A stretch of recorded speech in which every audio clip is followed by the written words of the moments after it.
오늘 말씀의 제목은 우리를 꿈꾸게 하는 교회, 이게 교회다라는 제목 가지고 말씀 나누길 원합니다.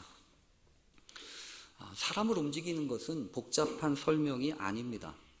뭔가 길게 설명하고 또 설명해야 한다면 그것은 아마도 진실이 아닌 그런 경우가 많습니다. 변명하려니까 복잡한 거고, 그리고 꾸미려고 하니까 이게 엉키기 시작하는 겁니다. 속이려고 하는 마음이 없어야 단순해집니다. 그리고 복잡하게 또 이것저것 생각할 필요가 없어야 그래야 진실이 됩니다. 애둘러 이야기하지 않아도 진실이라고 하는 것은 결국 통하게 되어 있습니다. 그렇지 못할 때 우리는 여러 가지 탄식을 하지요. 눈앞에서 벌어지는 일들이 어떤 면에서 상식적인데도 불구하고 그 상식을 벗어나고 또 그럴듯하게 포장은 되어 있지만 실상은 빈 깡통에 불과하다라고 하는 것을 알게 될 때 우리들은 안타깝게 여기게 됩니다. 당연한 것이 통하지 않게 되니까 마음이 상하는 거고, 또 이미 다 알려지고 드러났는데도 불구하고 손바닥으로 하늘을 가리려고 하고 있으니까, 그리고 억지로 고집하고 있으니까 소리가 커질 수밖에 없지 않습니까? 그래서 우리나라에는 그런 소리들이 참 많았습니다. 그 중에도 제 마음 가운데 이런 말까지 다 하는구나 라고 하는 생각을 하면서 저에게 퍽 가슴이 간직된 말이 하나 있는데, 그거는 이게 나라냐 라는 말이었습니다.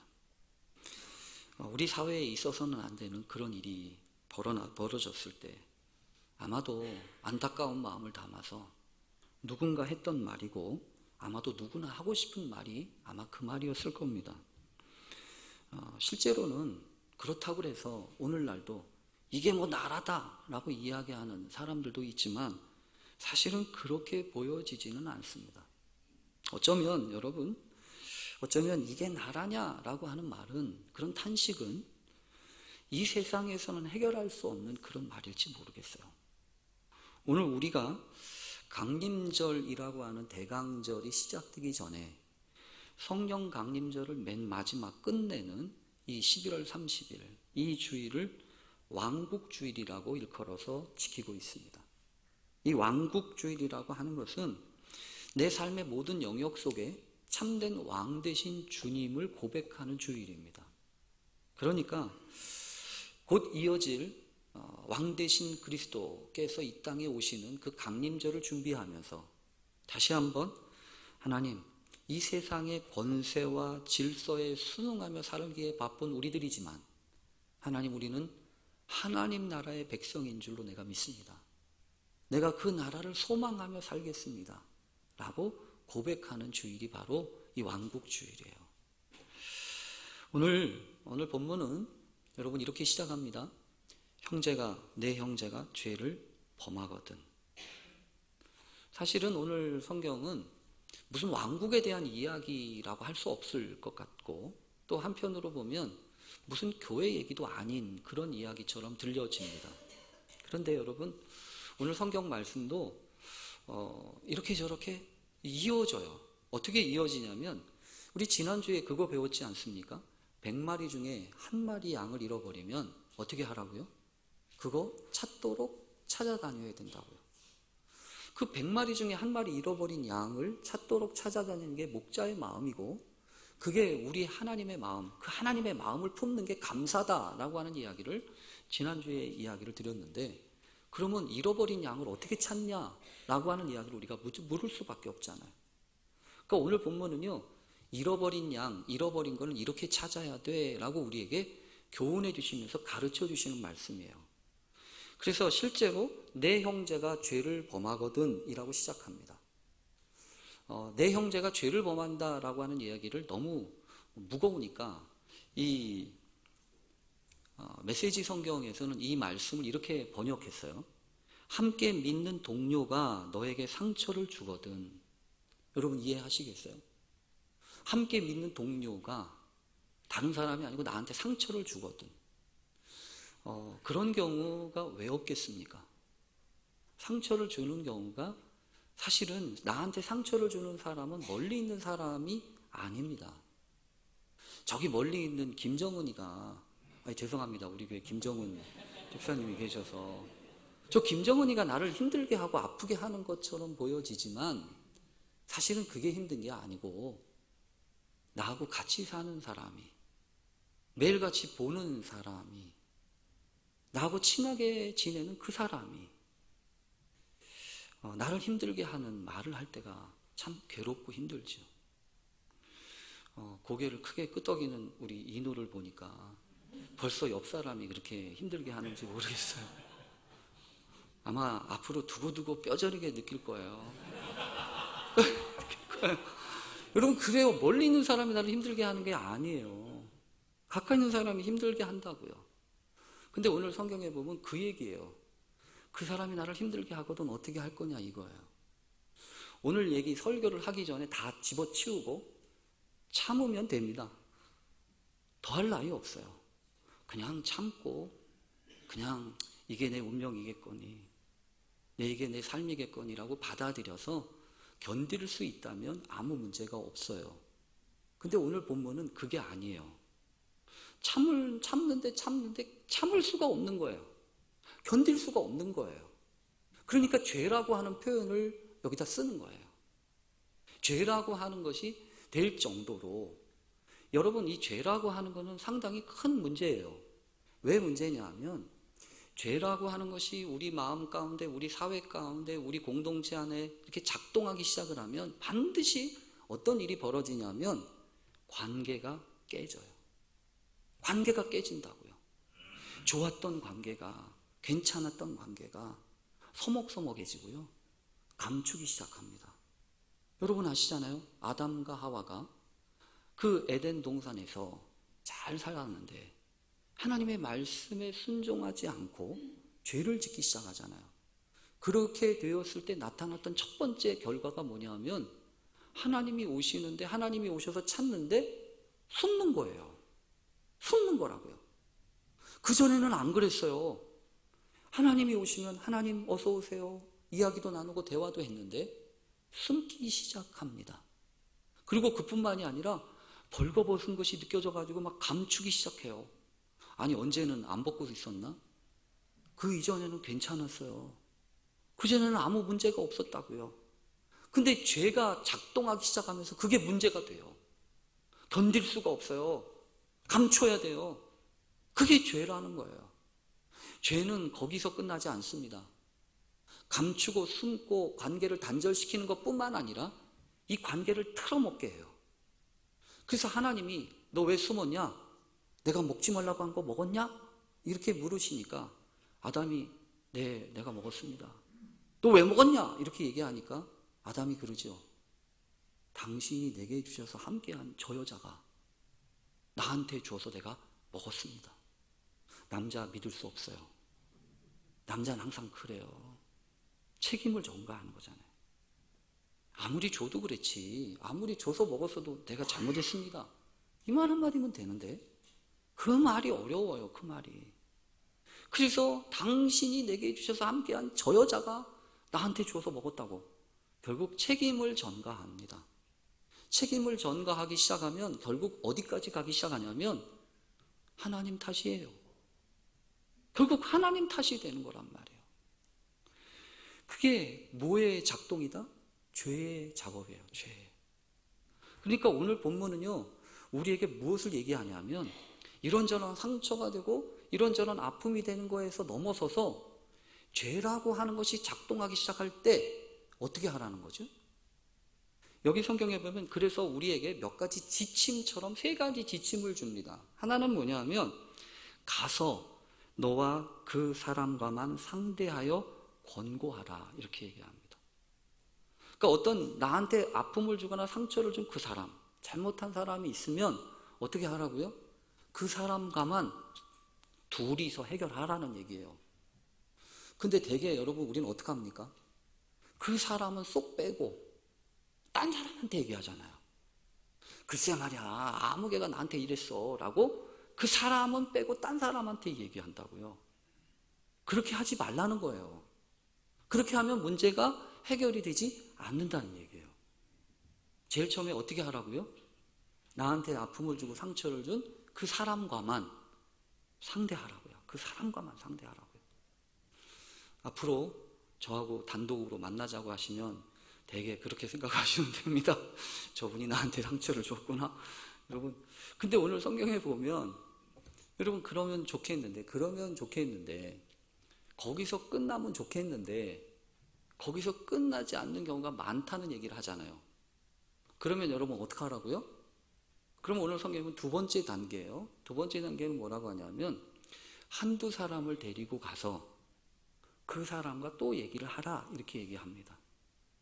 왜 한두 사람을 얘기할까요? 이거는 다분히 여러분 이런 표현입니다.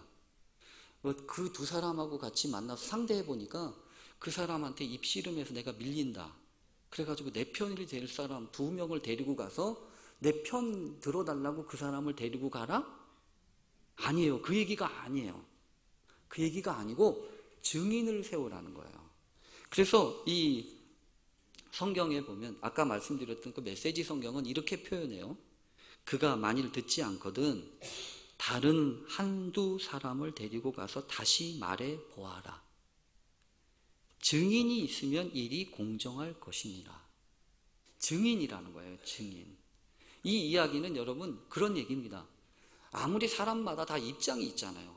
사람마다 다 자기 기분이 있고 자기 감정이 있잖아요. 그러니까 자기 기분과 자기 감정에 따라서 막 이야기하고 그러다가 싸울까 봐 말릴 사람이기도 하고 그 다음에 공정하게 이야기해 줄 사람 한두 사람을 가지고 데리고 가서 같이 이야기하라는 거예요. 여러분 결국 이 이야기가 무슨 얘기 같습니까? 오늘 본문은 우리에게 상당히 큰 도전을 합니다. 무슨 도전을 하냐 하면 괜히 아프고 상처 있고 고통스러운 일이 있고 그게 죄까지 가게 되지 말도록 조심하라는 거예요. 그러니까 신앙생활하고 열심히 믿으려고 하는데 죄까지 짓는 정도로 되어지기 시작을 하면 그거는 좋은 건강한 관계가 아니라는 거죠. 그러면 어떻게 하라는 거예요? 반드시 그거를 풀어라는 얘기입니다. 사람이 때때로 미울 수도 있죠. 사람이 때때로 나한테 상처 줄 수도 있죠. 속상할 수도 있어요. 근데 참으면 그만이라니까요. 근데 못 참겠거든. 그게 죄까지 되거든. 어떻게 하라는 거예요? 그거 회피하지 말고 무시하지 말고 그거 뒷담화 깔고 정죄하지 말고 어떻게 하라는 거예요? 그거를 해결하라는 거예요. 그러면 여러분 요즘 이 식대로 하는 것이 사실 쉽지 않아 보여요. 왜냐하면 요즘에 이렇게 같이 만나서 얘기하자고 하면 마치 꼭 싸우자고 하는 사람처럼 느껴지고 그리고 꼭 입씨름하다가 말꼬리 잡다가 진짜 문제는 풀지도 못하고 그러지 않습니까? 그러니까 오늘 본문은 상당히 참 난감해요.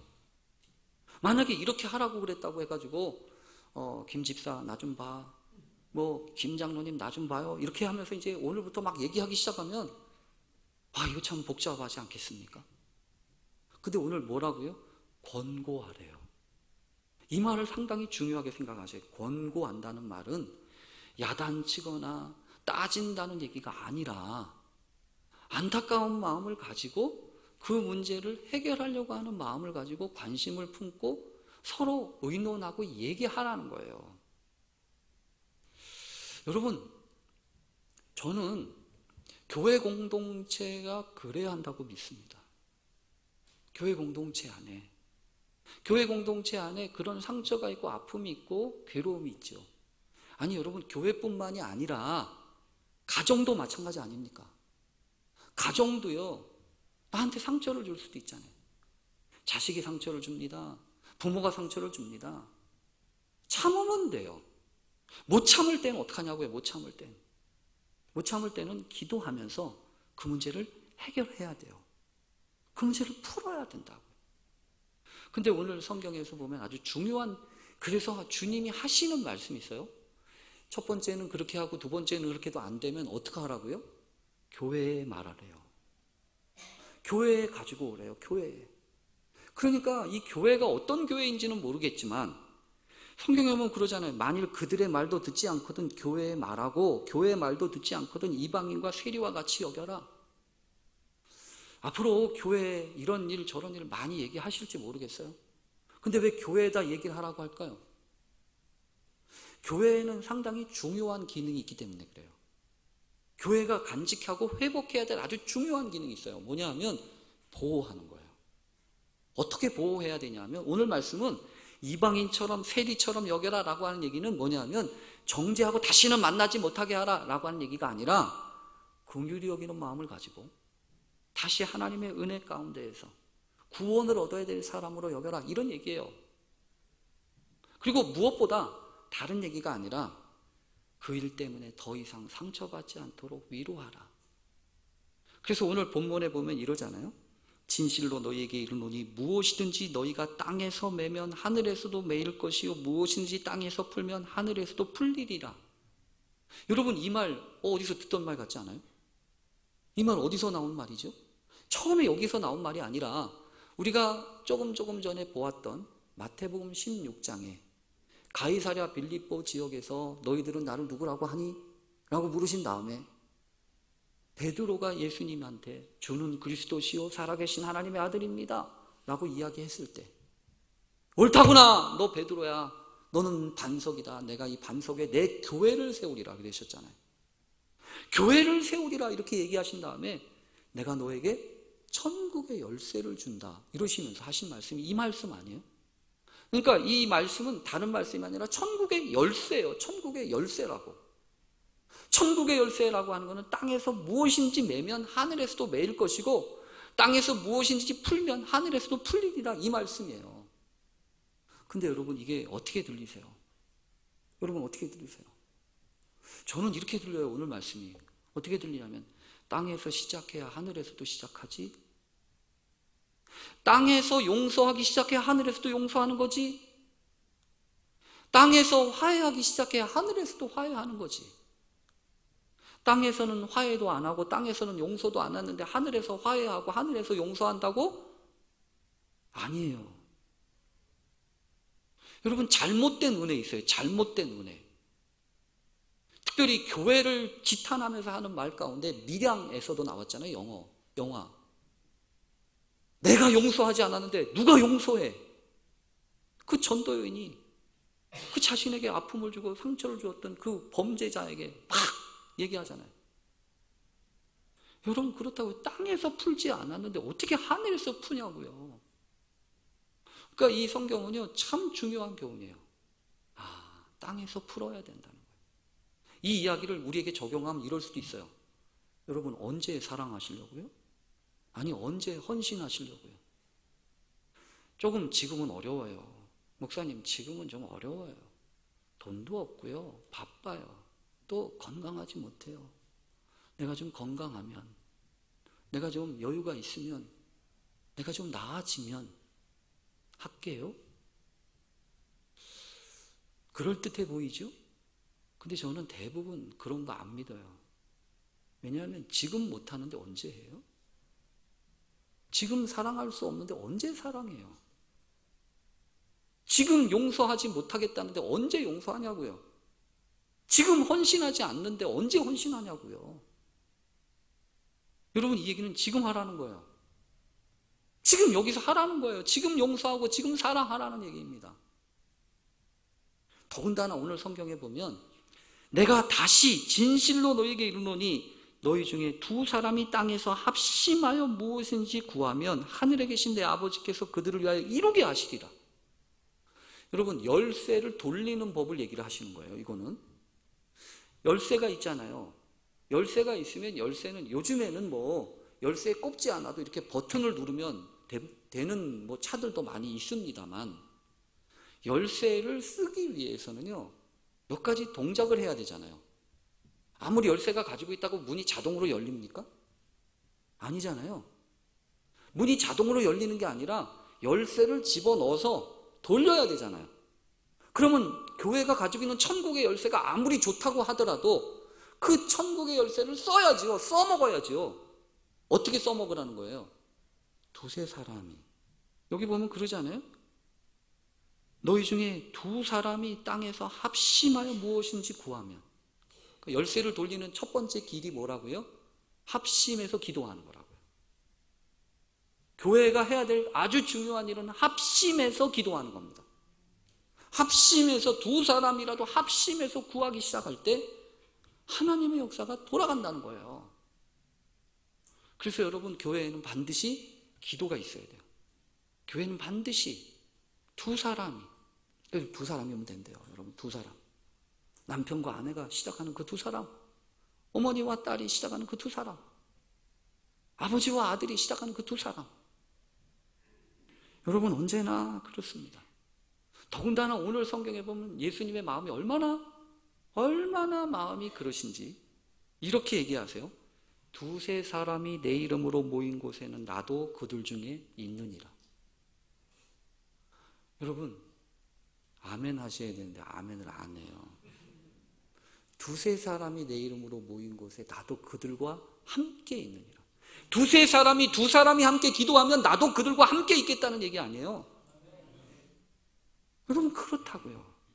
하나님의 역사는 멀리서 많은 사람부터 시작하는 게 아니라 그 마음의 안타까움을 가지고 그 문제를 해결하기 위해서 기도하기로 시작하는 그 두 사람, 그곳에 하나님이, 주님이 함께 하시겠대요. 이건 약속입니다. 여러분, 오늘 본문을 보면서 그런 생각이 들었어요. 한 사람이 참으면 됩니다.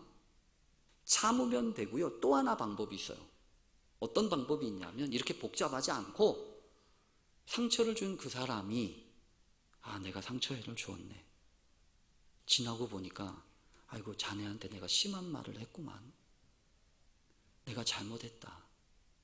그게 부모가 됐든 자식이 됐든, 아들아, 내가 너한테 너무 미안하게 했구나.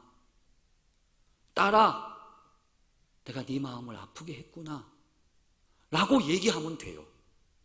그러면 이렇게 복잡하게 뭐 사람 찾아가고 뭐 두 사람 몰아오고 뭐 얘기 안 해도 됩니다.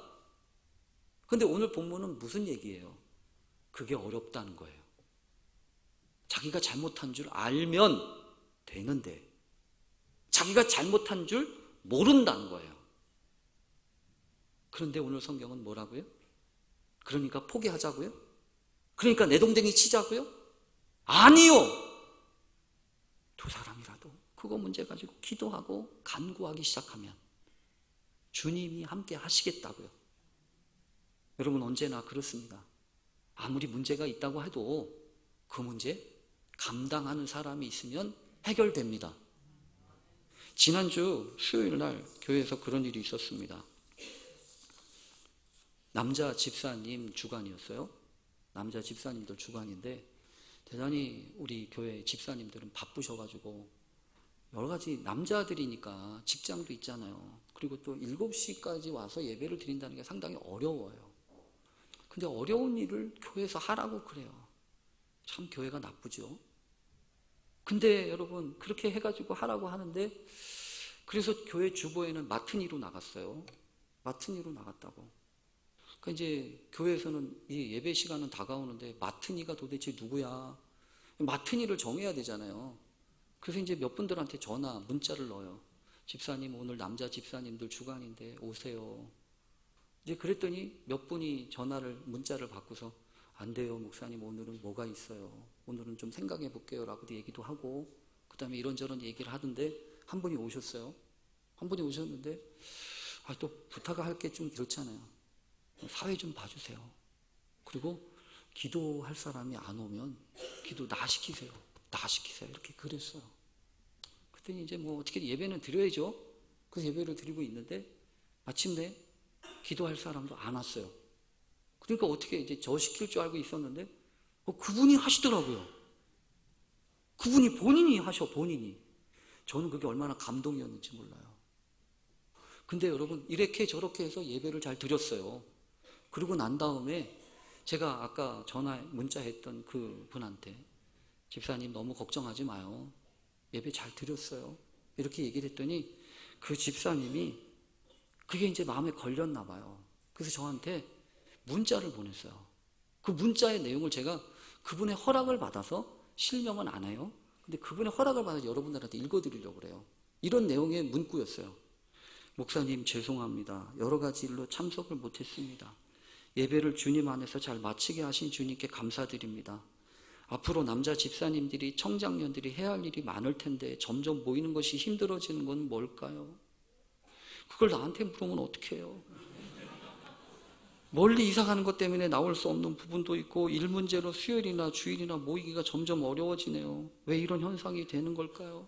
열정이 식은 건가요? 알면서 물어요, 이렇게. 내년에는 제가 뭐가 되지만 여러 가지로 고민이 많아요. 기도 제목이기도 하지만 벌써부터 이런 문제로 걱정이 앞서요. 사람은 없고 이런저런 이유를 해야 되는데 혹시라도 내가 총대를 매야 하면 마음이 무거워요. 기도하다가 저도 하다가 지치지 않을까? 지쳐서 벗어나려고 하지 않을까? 시험에 들지 않을까? 벌써부터 마음이 무겁고 복잡해요. 목사님께 부탁드릴 것은 기도해달라는 것뿐이에요. 그러면서 맨 마지막에요. 이 글 읽으시고 편안함 되시기는 어렵겠지만 그래도 편히 쉬기를 바랍니다. 예의가 바르죠? 예의가 바르죠? 예의가 바르죠? 여러분 이런 문자를 받고서 편히 잘 수 있어요? 편히 못 자지요. 편히 못 자죠. 당연히 편히 못 자죠. 편히 쉬려고 하다가 다시 컴퓨터 앞에 앉았습니다. 집사님, 내가 꼭 이 말씀은 드리고 싶어서입니다. 저도 문자를 쓰는 거예요. 집사님, 무엇을 하려고 하는 것도 무엇을 하는 것도 중요하지만 더욱 중요한 것은 무엇이 되는가예요. 뭐 그게 그거지라고 하실 수 있지만 사실은 참 많은 차이가 있어요. 오늘까지 실은 당회를 앞두고 이런저런 생각을 정리하려고 가평에 있는 기도원에 있었어요. 그곳에서 교회를 위해서 기도하면서 들었던 여러 가지 생각 중에 하나가 바로 이거였어요. 무엇을 하는 것을 기준으로 해서는 안 되겠다고 하는 거였어요. 무엇을 하느냐보다 더 중요한 것은 무엇이 되느냐 이거든요. 목회를 하면서 교인들을 무엇을 하게 하는 교인으로 만들려고 하지 말고 어떤 교인이 먼저 퇴계하는 것에 힘써야 한다고 하나님이 마음을 먹게 하셨어요. 그래서 집사님, 안타까운 이야기를 들으면서 저도 함께 그렇구나. 우리가 지금 이런 부분 때문에 힘들고 어려워하고 걱정하고 있구나 라는 생각이 들었어요.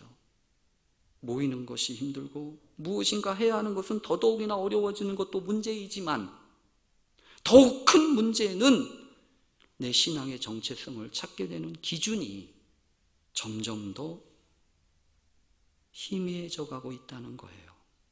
믿음은 무엇을 하는 데 있는 것이 아니에요. 주님은 우리가 무엇을 해서 사랑하시는 게 아니거든요. 우리가 하나님의 자녀가 된 것은 무엇을 해서가 아니라 가히 없으신 하나님의 그 사랑 때문 아닌가요? 아마도 내년에 청장년부의 일을 생각하면서 더 걱정이 많으시겠지요. 청장년부만입니까? 다른 부서는 안 그렇습니까? 근데 똑같아요, 여러분. 해야 할 일 때문에 우리 걱정 오래 하지 말자고요. 그래도 조금만 하자고요. 그리고 더욱 관심 가지고 힘써야 할 부분은 이 힘들고 어려운 시대에 어떻게 믿음의 사람이 될 수 있는지를 더 고민하고 지혜를 구해 보았으면 좋겠어요. 선배 목사님이 잘하는 얘기가 있어요.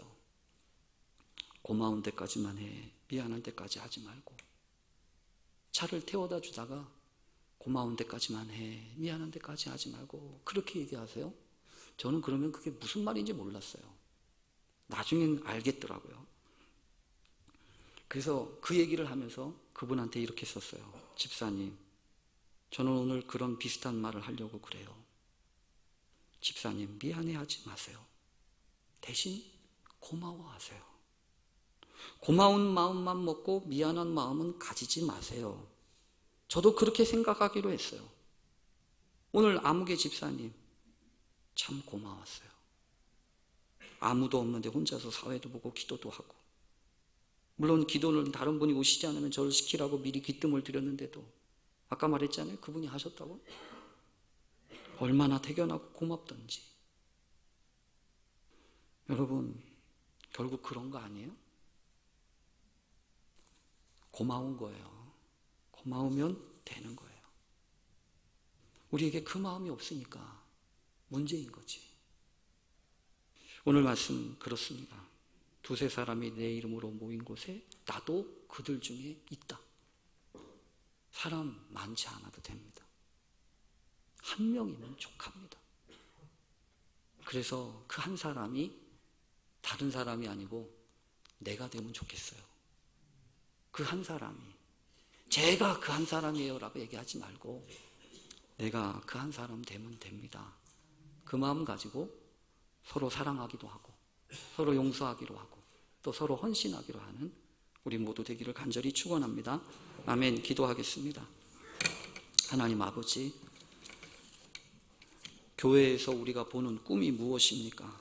어느새 교회도 이런저런 무거운 짐을 지어주고 있는 것은 아닌지요. 주여 용서해 주시옵소서. 무거운 짐 내려놓게 하시고 자유롭게 하나님의 은혜를 누리는 귀한 믿음의 사람들 다 되게 해 주옵소서. 예수님의 이름으로 기도합니다. 아멘.